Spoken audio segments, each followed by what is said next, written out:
कति नक्कल पाल्नुपर्छ यसलाई माइत जान भनेपछि भने अब यहाँ सुन मैले नयाँ मोटरसाइकल किनेको छु है अब नयाँ मोटरसाइकलमा चढेर बुढाबुढी सर मुनिनु हुँदै नाराम्रो हुँदै बुटौल जाने बुटौल होइन बटौली भन न आफ्नो ससुरालको ठाउँ कहाँ बस्छन् पनि थाहा छैन जे होइन भइगयो नि त यहाँ सुन अब त्यहाँ सङ्ग्रहबालाले त्यो खिर र मासु एकचोटि नबनाउनु भन्नु नि किन कोरमा खिर र मासु एकचोटि खाने गरेर मान्छेलाई 7 दिनसम्ममा पखाल लाएर उल्टे तिमी उस्ता छौ नि घिच्न पाए भन्दैन हेर बुढी घर यसरी खान पाइँदैन भनेर थाला हालेर एकैचोटि खिर र मासु मुछेर घिचेपछि अनि सन्च हुन्छ त फेरि त ससुरालीमा गराउनु त्यो भन्ने नि फेरि मार्ने म आफ्नो इज्जत आफै राख्नुपर्छ आहा बुढा कस्तो माया भाइ आहा बुढा अब त सरारारारा चढेर जानुपर्छ लु पहिले ढोगेर मात्रै चढ्नुपर्छ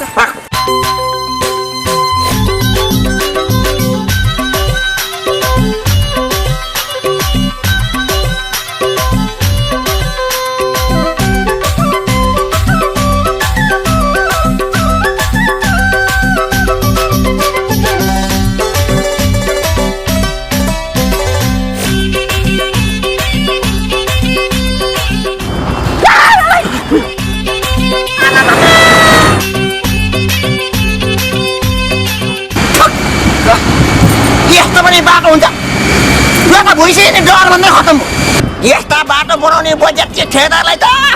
लोहार खाल्टो खना धुलै धुलो भएको खाल्टोमा लड्केर लोटपटेर निकालेर लोहार फेरि पानीमा चोबेर निकालेर फेरि ल्याएर धुलोमा लोटपटेर निकालेर बजेर तर्फले भुइँजस्तो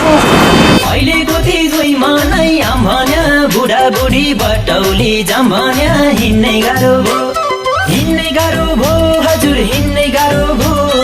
मुग्लिनेको धुलोले आफ्नै बुढी चिन्नै गाह्रो भो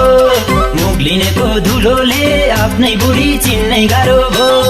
नाता सडक ठुलो छ ओइ बाटैभरि धुलो छ नाता सडक ठुलो छ ओइ बाटैभरि धुलो छ यसरी त जनतालाई हिँड्नै गाह्रो भो यसरी त जनतालाई हिँड्नै गाह्रो भो यसरी त जनतालाई हिँड्नै गाह्रो भो हजुर यसरी त जनतालाई हिँड्नै गाह्रो भो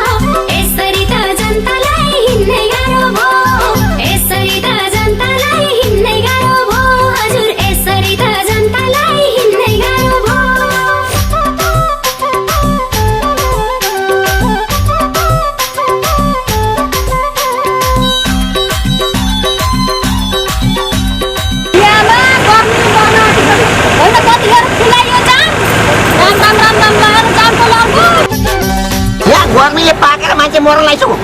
यस्तो जाम पार्न त त्यसलाई भग तातो पानी उमाल्यो त्यो तातो पानीमा टोबलेर त्यसलाई टाउको खर्दै दारूले फुर्केर त्यसलाई त्यो बेसार डरलाई पहेँलो पारेर त्यसलाई टाउको खाएर लएर फेरि पानीमा उसेर बोइल बनाएर कुकुरलाई खाने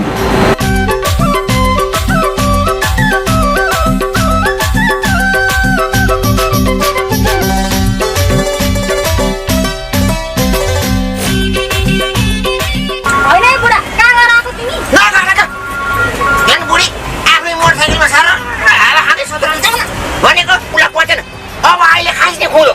यस्तो गर्मीमा यो घाममा जाममा परेर हेर राम्रो 5 घन्टा भइसक्यो मान्छेको यहाँ पसिना निस्केर बेहोस हुने बेला भइसक्यो नगर्नु तिमी गाडीमा भए धुवा धुलो पनि खानु पर्दैन थियो आनन्दले सररक्क जान पाइन्थ्यो भनेर पो गाडीमा जाऊ भने त गर्ने सरर अहिले खक्क गर्दा पनि यस्तो माटोको डल्ला आउँछ खकारमा अगाडि दाँतमा रोक्क बिहान बजारमा भेटेर नि आउँदैन त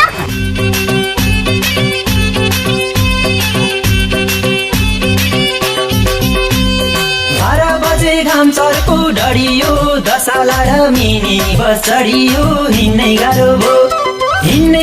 भो हजुर हिँड्नै गाह्रो भो मुग्लिनेको धुलोले आफ्नै बुढी चिन्नै गाह्रो भो मुग्लिनेको धुलोले आफ्नै बुढी चिन्नै गाह्रो भो नाता त सडक ठुलो छ ओइ बाटैभरि धुलो छ न त सडक ठुलो छ ओइ बाटैभरि धुलो छ यसरी त जनतालाई हिँड्नै गाह्रो भयो यसरी त जनतालाई हिँड्नै गाह्रो भयो यसरी त जनतालाई हिँड्नै गाह्रो भयो हजुर यसरी त जनतालाई हिँड्नै गाह्रो भयो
यो देशमा नेता जति जम्मै मरे कि क्या हो यति नाथे बाटो बनाउनु 10 वर्ष लाउने एकचोटि मात्र हो 20 चोटि भइसक्यो यो बाटोमा लडेको अझै हाम्रो खुट्टा भाँचिनु भन्दा तिनीहरूकै टक्क घोटो भाँचिरहेको हुन्छ नि उनीहरू नेताहरू पनि सरर प्लेनमा हिँड्ने मोती बाटो खाली गरेर हिँड्ने जनतालाई भने खाली बाटोमा लडाउने तिमीहरूलाई भेट्नु मात्रै यही हिलो हातले एक झापो गाडा फुट्यो हान्न मन लाग्छ तर के गर्नु हान्न सकिँदैन अब मागेर ल्याएको बाइक यस्तो हारिबिँदाको अब के भनेर तिमीलाई मेरो पनि ढाड्ने मेरो नै खुसी आएको त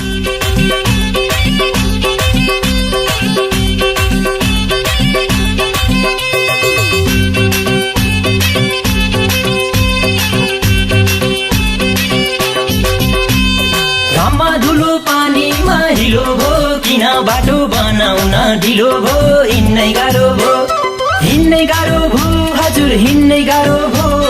थानकोटको धुलोले आफ्नै बुढी चिन्नै गाह्रो भो थानकोटको धुलोले आफ्नै बुढी चिन्नै गाह्रो भो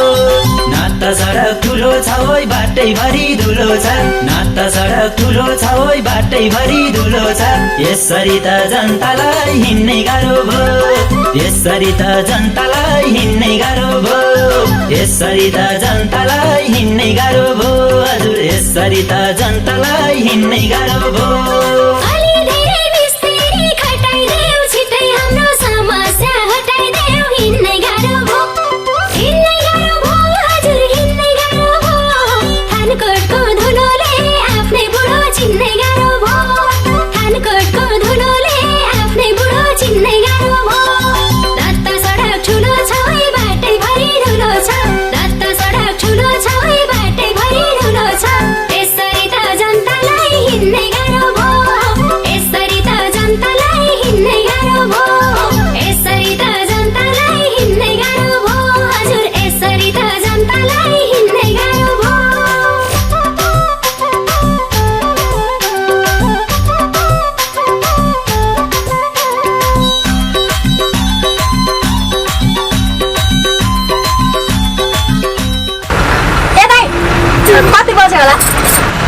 के भयो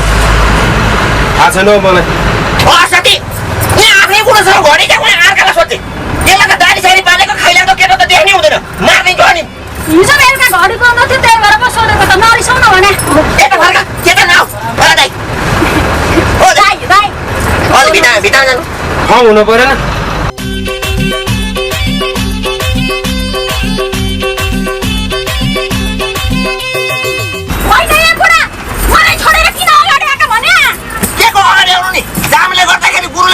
ठाउँ बिरेको हान्दाखेरि म आइपुगेँ यहाँ कुरो बिस्तारै बिरेको लगाउ न भाइ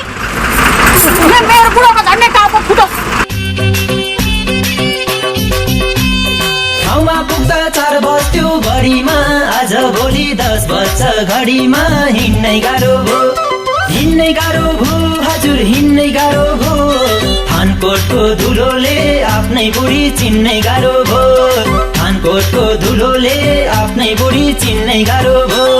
नाता सडक ठुलो छ ओइ बाटैभरि धुलो छ नाता सडक ठुलो छ ओइ बाटैभरि धुलो छ यसरी त जनतालाई हिँड्नै गाह्रो भो यसरी त जनतालाई हिँड्नै गाह्रो भो यसरी त जनतालाई हिँड्नै गाह्रो भो हजुर यसरी त जनतालाई हिँड्नै गाह्रो भो